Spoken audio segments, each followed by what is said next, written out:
से स्कॉर्पियो पाखे अच्छु जो स्कॉर्पियोटी वर्तमान थाना रे रखा जाइछि एवं एई स्कॉर्पियो ऊपर को बोमा मार करा जाइछि एवं सबुठु गुरुत्वपूर्ण घटना होछि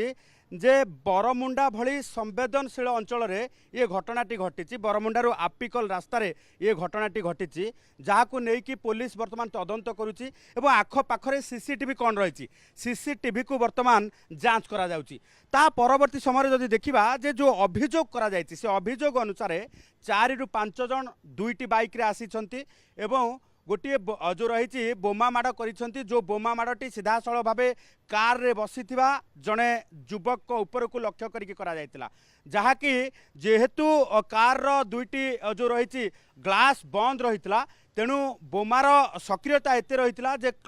ग्लास जो रही कार रो संपूर्ण भाव भांगी जाइतिला किंतु सौभाग्यवशतः सामान्य क्षतिग्रस्त होती कार रे जी बसी तेबे ये घटना को लेकिन वर्तमान जहाँ आम पाखे वर्तमान अपडेट खबर रही 2 जन को भरतपुर थाना रे वर्तमान अटक रखिकी खंडगिरी थाना पचरा उचरा कर कारण खंडगिरी थाना रे जदि रखिकी पचरा उचरा करा जिवो हुए तो उत्तेजना देखा दे पारे अन्य गोष्ठी आसिकी पहुंची जाई पारंती किंबा जो रही जे स्थानीय लोक मध्य उत्तेजना प्रकाश करि पारंती ताकू नेकी वर्तमान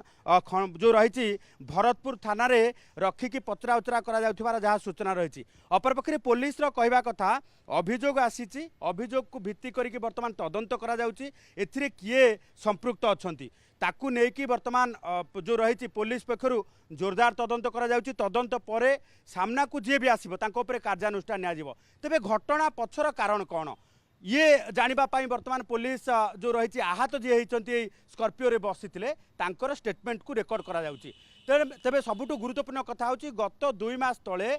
समान अभियोग कथा जदि देखा जे एयरपोर्ट रो जो नुआ रोड अच्छी नुआ रोड रे एई भली भाबे दुई गोष्ठी आक्रमण जो रही सूत्रपात होता आक्रमण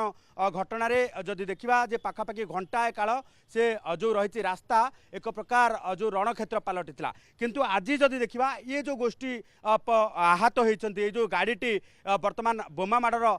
क्षतिग्रस्त होती ये गाड़ी कथा जदि देखा जो अभियोग करा जाउची जो अपर पक्षर गोष्ठी घटना को लेकिन किछि दिन हम रेकी करुले पीछा करुले